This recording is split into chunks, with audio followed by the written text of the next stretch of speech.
Yo, what up? It's your boy Hot Hands, aka Young Deezy. Now,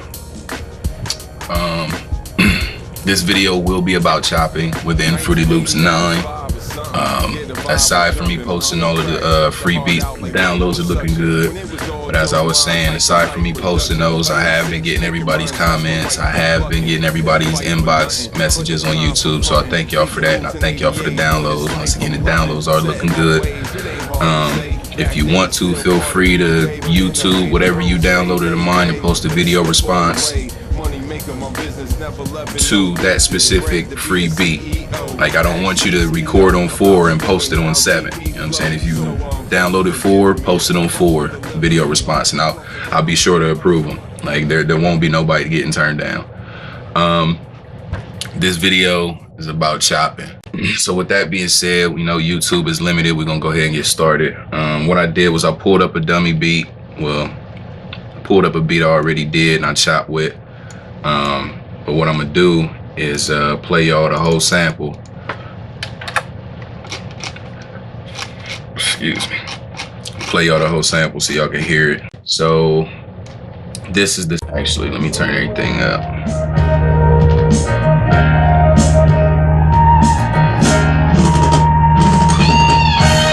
Alright, so I'm gonna play the sample again, and actually let me make sure everything is turned up. Now here's the sample for y'all.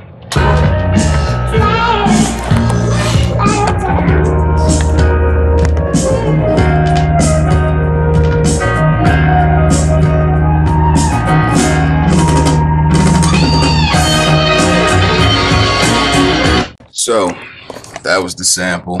And what I did was I took it out of the Edison. Because when I sample, I actually sample, and I'm gonna actually do a video on that too. So make sure y'all inbox me and keep on me for that. There is a difference between sampling and importing. Importing is just having an MP3 on your desktop and just dragging it in. Sampling would actually be taking it from such live in the Fruity Loops, record sounds and all the dirt and grimy filth on the record, all in that, as opposed to running an MP3 through and trying to add the record sound to it. It's not cool. It works sometimes, but it's not cool. So anyway, what I did was I dragged everything, the parts that I wanted. Well, actually what I did was I took like main, took the main and I dragged it into a slicer channel. Now let me clone this real quick. What I did was I just cloned that, but what I did is as you see, broke it down. But what I'm gonna do is I'm gonna go in and have it slice half beat, and then that way over here, if I could hit Control Z, you'll see on the second, third, fourth channel down when I hit Control Z. So that channel that keeps moving, changing like that. This is what the sample sounded like, or would sound like, if it was just played straight out. So what I did was solo that track, and let me turn the volume down. All right, but this is what it would sound like straight through. All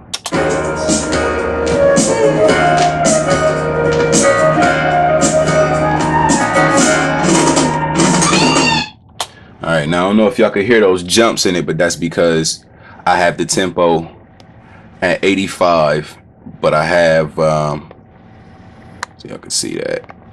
Don't get blurry on me. There we go. So the tempo's on 85. But what I did, like I said, the beat itself is, or the sample itself is like at a tempo of 73. So what I'm gonna do now is delete the track that I just cloned and let y'all hear the chop. Now, I know how to chop, trust me. Some of y'all might hear this and be like, whoa, wait, what the You know what I'm saying? What is he doing? That chop don't sound right. Let me back out, my fault. Some of y'all might hear this like, wait, this chop don't sound right. But like I said, I know how to chop. I've been chopping for years, from the ASRX to the MPC. So, and the thing is layering, you know what I'm saying, and to get them sounds to blend. Mixing is a totally different story when it comes to chopping, because I do take different mixing effects for chop beats as opposed to just like a regular 4-bar sample with no chop. But I'm gonna play y'all the sample as I have it chopped, and that would be the 3rd channel down, which I have 2 patterns, but I'll let y'all hear it. And this is what it sounds like.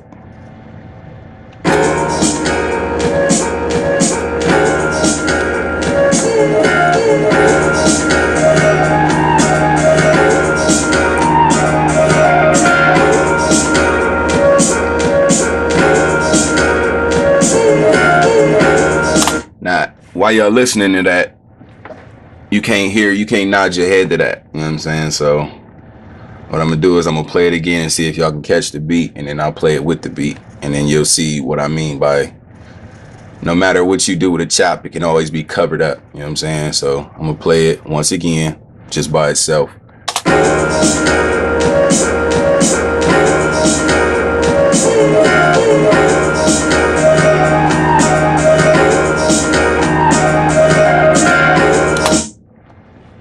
A lot of y'all probably still sitting there like, what the hell? But that's all good, because I'm actually about to play it with the beat now. And what I'm doing is just muting out the second part of the pattern. Like what I do is I bounce everything down and mix it down in another program, which if you've been following my videos, you already know what program that is. Or if you paid attention to my homepage on YouTube, you know what program that is. I could make a tutorial on that too, because not a lot of people know how to do that. So here we go with the beat. Actually, I'll just play the beat without the sample first. Mind y'all, the tempo was 85 even.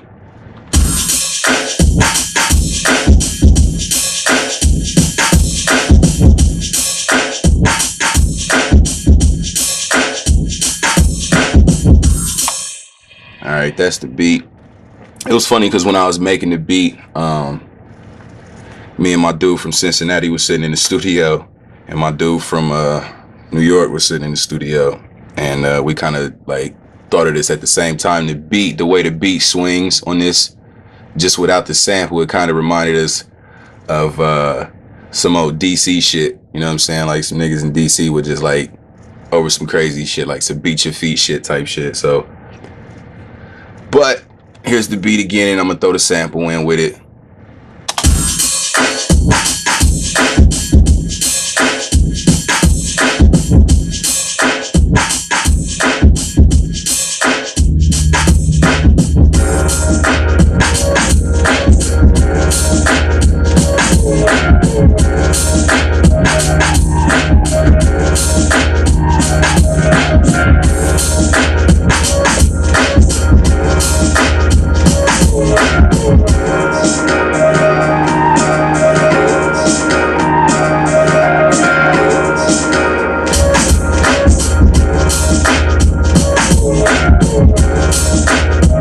Now, since that's out the way, what it is I only put my sample tracks on the mixer thus far.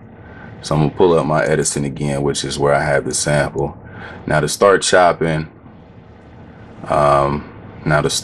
what you want to do is say this is your sample, which obviously it is. Let's just select this much of the sample.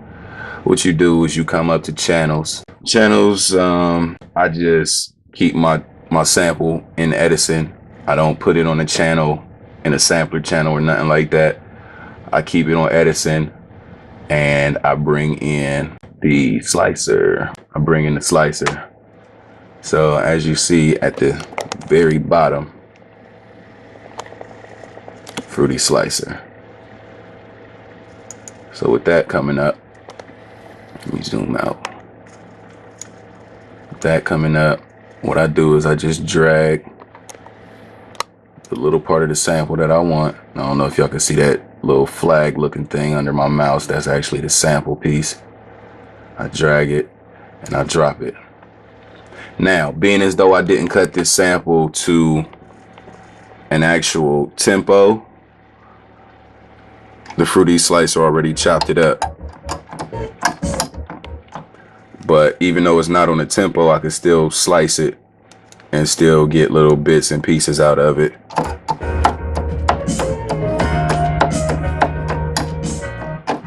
But they're just not pulling off of the quarter bars or the half bar or the kick or the snare or however you feel you want to set it. So that's how you get your slicing done. And then once you do that, it's all about setting your tempo to where you want that beat, setting your pitch to where you want the sample, and going from there. Some people do drums first and then sample. Some people do drums, sample, then chop. Some people chop, put the chopping together, the chopped sample, and then lay the drums under it. To each his own.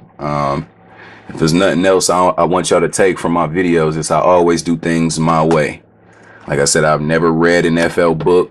I've never read an FL forum. I've never done anything. Everything has been trial and error for me thus far, and it's been working out perfectly fine. So with that being said, if you need help with anything else, you know where to find me. So my name is Hot Hands. On behalf of Columbus, Ohio, thank y'all for watching. Empire, we out.